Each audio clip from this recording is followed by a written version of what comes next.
Everyone, let's talk about hustle. Let's talk about grit, tenacity, and hard work. Hustle. Let's just talk about that for a minute.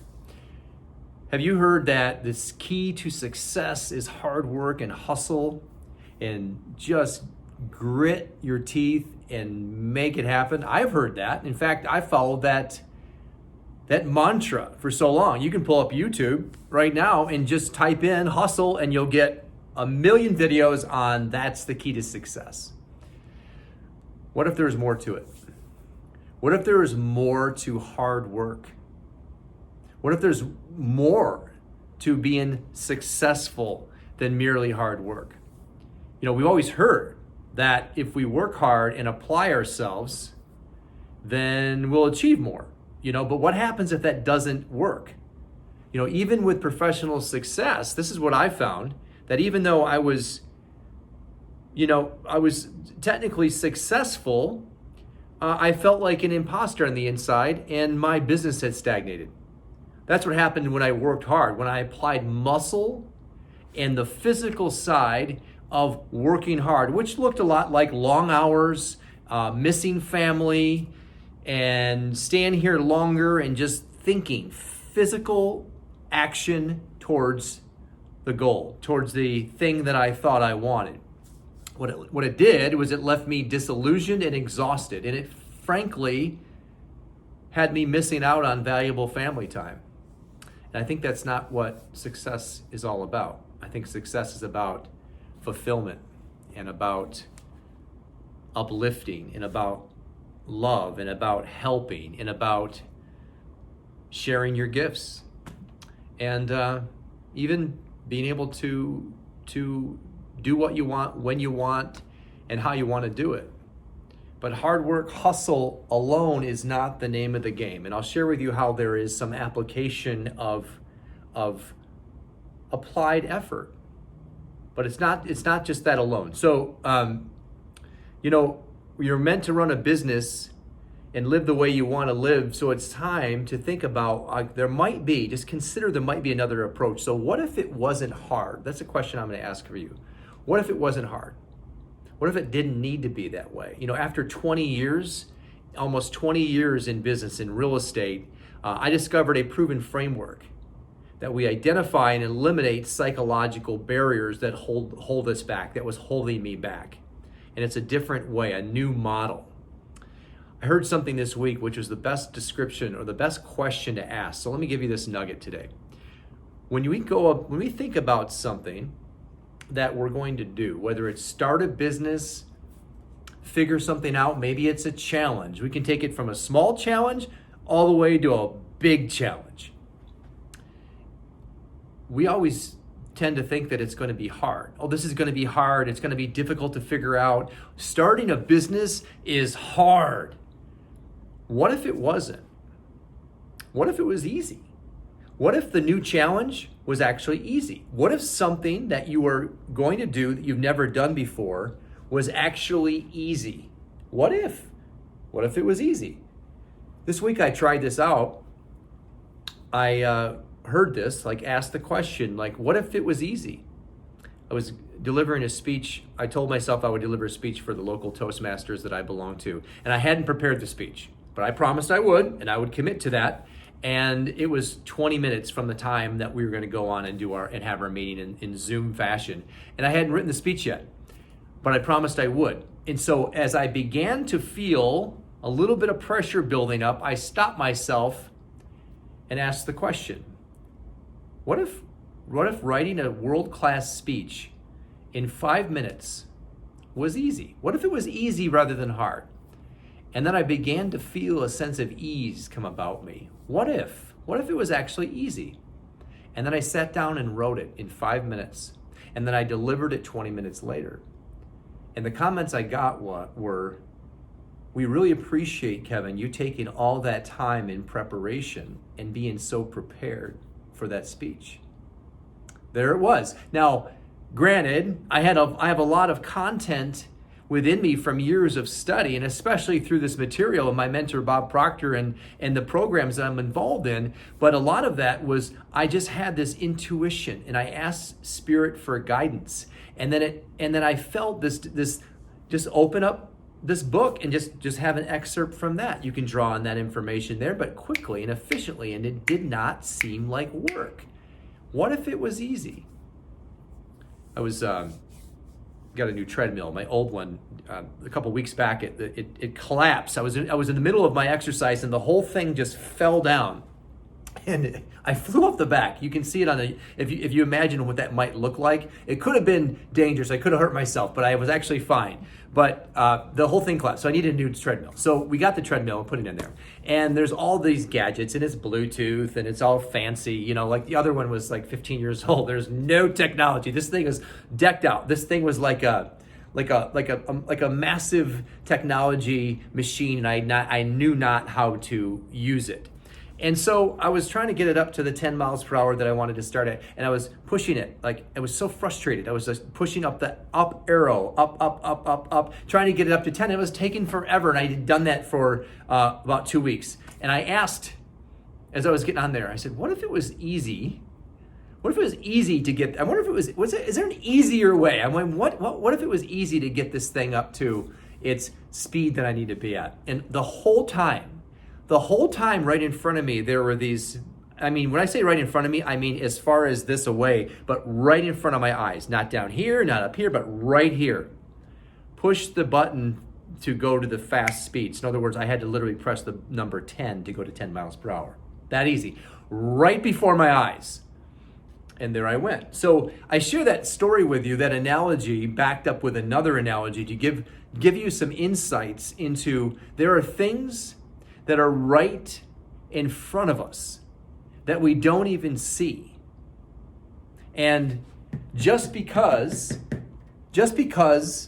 someone says something over and over and over again doesn't make it the truth.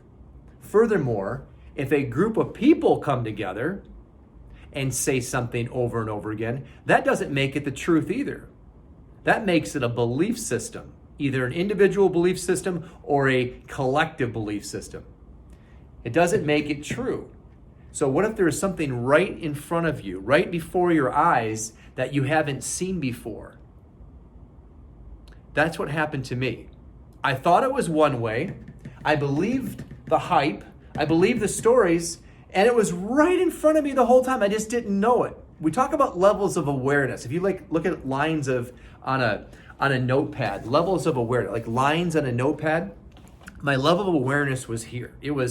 I was taught that you have to work hard and sweat and grit and hustle and tenacity. That's the only way to win. That's the only way to be successful, right? But I raised my level of awareness on this, and then I realized that there's a much simpler, a much more elegant way. And if we don't know what that is, we will spend our lives running the program, the paradigm that says that the only way to be successful and the only way to earn the income, the only way to have the vacations, the only way to provide for your family is doing this and spending time away from them and not being able to have both, right? That's the paradigm. I'm going to read a story for you. So there's a book. I'm going to reference a lot of books, but I promise you that if I'm going to reference a book to you or read to you, that you might want to pay attention to it, because all the books that I'm reading right now have been recommended to me from Bob Proctor. And if you don't know Bob, Google Bob. He's the world's foremost leader in personal growth and development. And U Squared is always, always, always on his reading list because it is so profound and powerful. Price Pritchett. He opens by saying a true story. Let me read this to you. Now, bear with me. You have to listen to this. Don't check out right now because you're going to miss the whole point. Okay? Listen, a true story.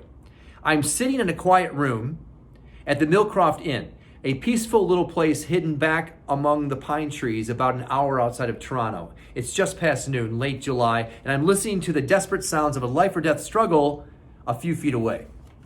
There's a small fly burning out the last of its short life's energies in a futile attempt to fly through the glass of the window pane. The whining wings tell the poignant story of the fly's strategy. Try harder. But it's not working. The frenzied effort offers no hopes for survival. Ironically, the struggle is the part of the trap. It's a part of the trap. It's impossible for the fly to try harder, to try hard enough to succeed at breaking through the glass. Nonetheless, this little insect has staked its life on reaching its goal through raw effort and determination. This fly is doomed. It will die there on the windowsill. Across the room, 10 steps away, the door is open. 10 seconds of flying time, and this small creature could reach the outside world it seeks with only a fraction of the effort now being wasted. It could be free of this self-imposed trap. The breakthrough possibility is there. It would be so easy. Why doesn't the fly try another approach? Something dramatically different. How does he get so locked into the idea that this particular route and determined effort offer the most promise for success?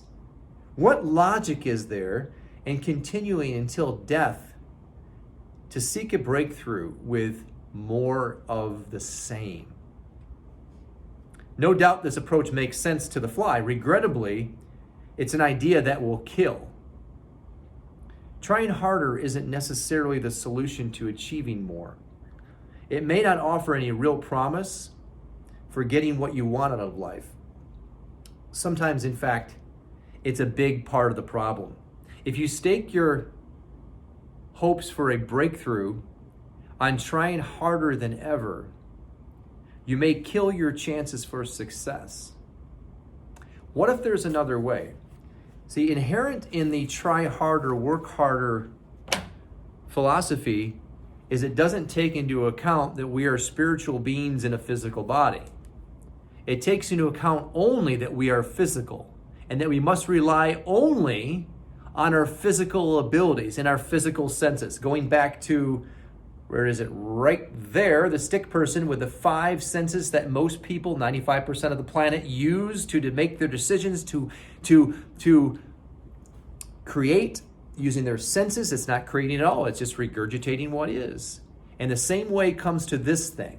Hustle by itself is a failed strategy because we will only get so far. And the challenge with that, just like the fly, is you will not see it that way. Because the paradigm, which is the habit thought, and the way that the fly was doing, that would be more instinctive. It doesn't know any better. And the paradigm is when we make decisions when we don't know any better, because 95% of our decisions are habitual, and the paradigm has wrapped itself around your perception of how things are supposed to be. And we were handed a lot of false beliefs. And if we don't understand by raising our level of awareness, we're going to be like the fly, up against the window every single day. And then we're wondering why things aren't working out. And why, gosh darn it, why does that person over there have what I want? Why are they driving my car? Why are they on my vacation? Why, when I scroll through Facebook, does Sandra get to go to the Keys and I'm stuck going to 10 minutes north of my house? You see that? There's something amiss here. And that's what amiss is, understanding that it's not just hustle. The perpetual transmutation of energy. The perpetual transmutation of energy. I've referenced the Science of Getting Rich live stream event. I will put a link down below. It's available for 60 days. If you want to join that live stream, you have 60 days to view it. It's phenomenal. It is powerful. They talk about the laws of the universe, the perpetual transmutation of energy. This is the concept that there is a great power that's flowing to us and through us. You see, spirit is in us. God is in us. Spirit is in us. You can call whatever you want. And wishes to express through us. And the way to accomplish what we want with greater ease and without hustle and just effort and struggle is to allow spirit to work through us. And in that way, we are inspired. We are inspired. And so it's not it's not hurtful, it's not painful, it's actually inspired. You know, the word inspiration is Latin for to breathe into. Inspiration is to breathe life into. You have life breathed into you. And so now you're expressing, Spirit is expressing through you, and you're in a state of flow. Imagine being able to be in a state of flow for 30 or 40 or 50 hours a week. And by the way, you don't even need to work that many hours, because we can bend time and bend reality, because the paradigm controls our perception of time. We hear people say it, I don't have enough time. Well, isn't it interesting that we all have 24 hours? And why is it that some people are getting on in the world and some people are talking about they don't have enough time? You know, it's interesting. It's interesting because it's the paradigm talking. If we look at time in a linear fashion, it becomes very, very frustrating. But if we realize that one person would take 8 minutes to respond to an email, and another person might take 30 seconds. Because they're so on fire, they have impressed upon their subconscious mind a goal and a dream and a desire that has then created a vibration in their body, which has them putting them into action, as I often will share with you. You see the action component over there, and that means they're acting differently. And as Waddle says in The Science of Getting Rich, they're acting in a certain way.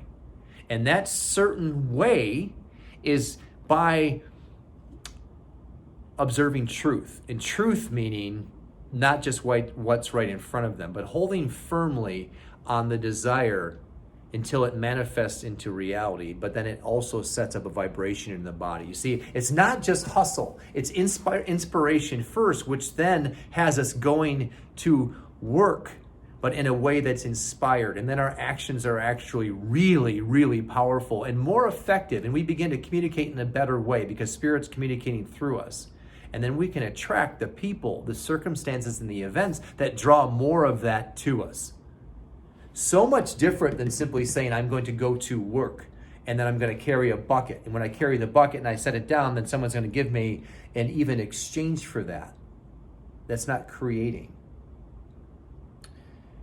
I hope this has unlocked something within you. If you want to understand the formula, the blueprint, and learn this blueprint, connect with me. I'll put a link down below to book a strategy session with me, a breakthrough session. And I call it a breakthrough because I had that breakthrough. I was the fly hitting my face against the wall. I was told that that's how you do things. And you know what? People that well-meaning people, they're always well-meaning, mostly, right? They don't know any better, you know. That's how they were programmed. You know, we were genetically programmed at birth, moment of conception. The belief systems from our ancestors were just like that. Automatically, we've developed our programming at that moment, and then our environment shaped it beyond that and exaggerated that and made it even more deeply ingrained. So it's not their faults, but now we have awareness. If you don't have awareness, you're screwed. If you don't have awareness, you're screwed. You're going to run that program cradle to grave. But there is a way. Now you know. I just told you there's a way. It's a blueprint. If you want to know that and learn how to do that and finally break free and not just rely on hard work, but then rely on these unseen forces that work in our lives if we are tapped in, tuned in, and turned on. There's a way. And I promise you, because I'm a living testament to that. And what I want for me, I want for you. There's a link below. It'll say book a strategy session. I will give you the link to the Science of Getting Rich. It's available for 60 days if you want to do that. And I really look forward to connecting with you. Look, you're only one thought away. We're always only one thought away from raising that level of consciousness. And you're one thought away from living the divine design of your life, which is health, wealth, love, and perfect self-expression. Perfect self-expression means that we don't have to do that alone. We can actually step into greatness and express what we were meant to do here. Connect with me. What I want for me, I want for you. Have an awesome day. Make it an awesome day.